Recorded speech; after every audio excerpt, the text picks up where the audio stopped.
সম্মানিত ভাইয়েরা এবং বোনেরা, আপনারা আল্লাহ সুবহানাহু ওয়া তাআলার মেহমান, আল্লাহর মেহমান হিসেবে যাওয়ার জন্যে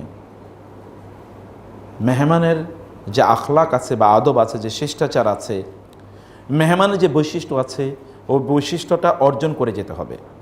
মানে মেহমানের আচরণ যেন কখনোই মেজবানের প্রতি অসম্মানজনক না হয়, মেজবানের জন্য যেন অসম্মানজনক না হয়। এখানে মেজবানকে মানে এখানে আসলে আমরা তো মেহমান, তাহলে আমাদের মেহমানদারি করবেন কে? আল্লাহ সুবহানাহু ওয়া তাআলা, কারণ তার ঘর আমরা জিয়ারত করতে যাচ্ছি।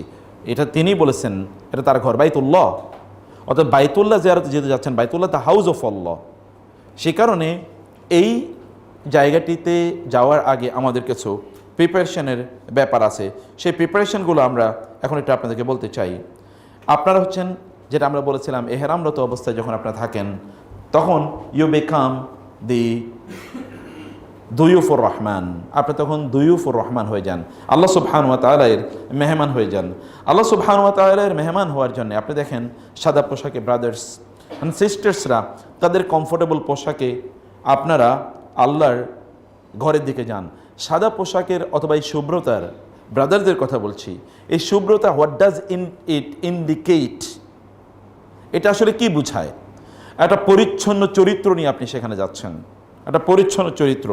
সিস্টারদের কথা বলছি, আপনারা আপনাদের নিজের মতো করে পোশাক পরতে পারেন বটে, কিন্তু একটা শুভ্রতা আপনাদের মধ্যে থাকতেই হয়। সেই শুভ্রতা হলো এখলাসের শুভ্রতা। কেন আপনারা যাচ্ছেন কেবলমাত্র আল্লাহ তাআলার জন্যে, আল্লাহ সন্তুষ্টির জন্যে হজ করতে। এবং এই কারণে কোরআনে যেখানে আল্লাহ তাআলা হজের আলোচনা করেছেন, সেখানে আলোচনাটা শুরুই হয়েছে ওয়ালিল্লাহি আলান নাসি হিজ্জুল বাইতি। আল্লাহর জন্যেই কথাটা শুরু হয়েছে, আল্লাহর জন্যে। আপনি বলতে পারেন আল্লাহর জন্যে কি, তারপরে কথা আসবে। আগে বলা দরকার ছিল যে মানে হিজ্জুল বাইতি লিল্লাহি, অথবা ফারাদাল্লাহু আল হজ্জ আলান নাসি লিওয়াজহিহি, এরকম বলা দরকার ছিল। আল্লাহ তাআলা মানুষের উপর হজ ফরজ করে দিয়েছেন, যেটা কেবল তার সন্তুষ্টির জন্য করতে হবে, এরকমই ল্যাঙ্গুয়েজ হওয়ার কথা। কিন্তু out of the box and out of the general flow of language, সেখান থেকে বের হয়ে আল্লাহ তাআলা বলেন ওয়ালিল্লাহি, to be for Allah, for the sake of Allah, কেবল আল্লাহ সুবহানাহু ওয়া তাআলার জন্যে। কি সেটা হচ্ছে হিজ্জুল বাইতে, যে মানুষ আল্লাহর ঘরের হজ করবে, আল্লাহর জন্যেই কেবল করবে। কারণ হজের মধ্যে এক ধরনের লৌকিকতা বিল্ট ইন আছে। মানুষ হজ করতে যাবে, এর মধ্যে একটা লৌকিকতা আছে এই সময়ে। কারণ এখানে মানুষের অনেক লম্বা সময় জুড়ে তিনি তার দেশ থেকে বা এলাকা থেকে তিনি এখান থেকে মানে অ্যাবসেন্ট থাকবেন। ফলে লোকেরা তার ব্যাপারে জানবে, এটা ন্যাচারাল যে লোকেরা তার ব্যাপারে জানবে। আবার তিনি এখানে অনেক খরচ করবেন, এটাও জানার একটা ব্যাপার আছে। যখন তিনি ফিরে আসবেন, তখনও তার আচরণ কথাবার্তায় এক ধরনের পরিবর্তন লোকেরা লক্ষ্য করবেন। ফলে এখানে একটা লৌকিকতার বিল্ট ইন একটা প্রবলেম, ইস্যু আছে। আপনি রোজা রাখলেন কি রাখলেন না, এটা কেউ দেখে না। নামাজ আপনি পড়লেন এবং কী কারণে আপনি পড়েছেন,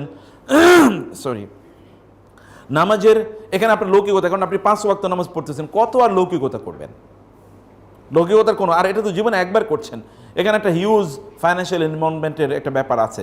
ফলে লৌকিকতার একটা সম্ভাবনা বা একটা সংকট এখানে আছে। এই কারণে আল্লাহ তাআলা তিনি শুরুই করেছেন ওয়ালিল্লাহি, যে আল্লাহ সুবহানাহু ওয়া তাআলার জন্যেই যেন এই হজের কার্যকলাপটি যেন আল্লাহ তাআলার জন্যেই হয়, সেটি আল্লাহ সুবহানাহু ওয়া তাআলা প্রথমে আমাদেরকে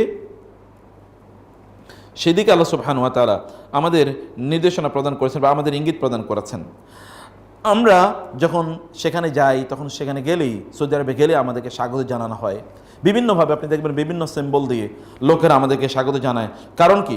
কারণ হচ্ছে একটাই, যে আমরা আল্লাহ সুবহানাহু ওয়া তাআলা এর মেহমান।